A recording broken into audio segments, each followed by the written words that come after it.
The Turk Stream shadow behind the expulsions of Russian diplomats. The second phase of Borisov's transactional diplomacy has been set in motion, very much in line with events preceding his trip to Washington and visit to the White House.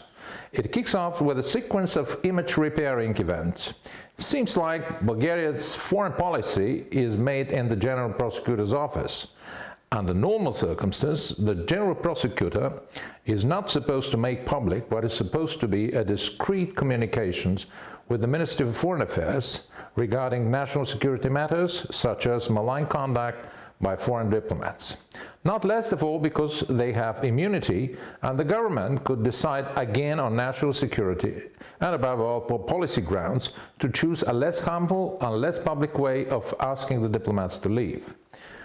The statement made by the General Prosecutor on the wrongdoings of the two Russian diplomats has left the MFA and the minister with no option but to declare both personas non gratas immediately. Any delay will harm the image of the minister and the ministry. It is all too evident that the pending expulsions of the diplomats is intended to send messages to Washington and Moscow. A lot is at stake, but above all it looms the fate of the Turk Stream 2.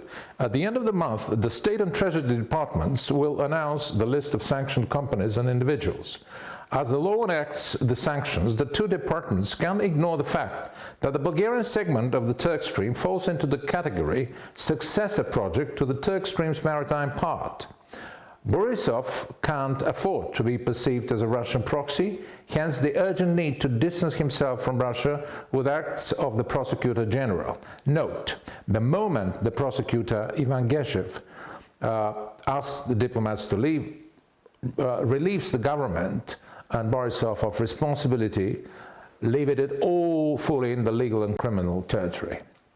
Even if the main contractor, the Arkat Group, or the subcontractors or any Bulgarian developer are not included in the sanctions list for obvious political reasons, the threat remains as to whether the US company providing critical equipment for the compressor station of the new pipeline and the securing parts and maintenance for the existing compressor stations operated by the Bulgarian TSO, this company will be allowed to deliver.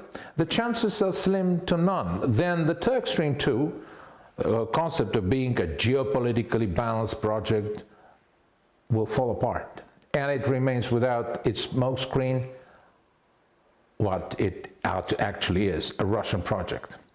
The crisis management embodied in the visit of the energy minister and the CEOs of both BER, BTG and Bulgargas next week in the United States is meant as a final and desperate attempt to thwart sanctions.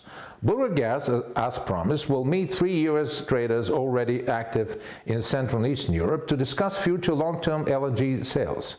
All gas traders that over the years have visited Bulgargas office or have come in contact with the CEO have seen their utmost optimism vanish in the strange mix of prejudice and Gazprom-centric mindset that the COO of Bulgargas is offering. Sooner or later, Prime Minister Borisov will have to admit that the expulsions of Russian diplomats is no substitute for a concise and principled policy. Instead of gaining a lenient approach from the US, allowing him to complete the Balkan Stream pipeline, he is most likely to end up as the third-party loser. Thank you.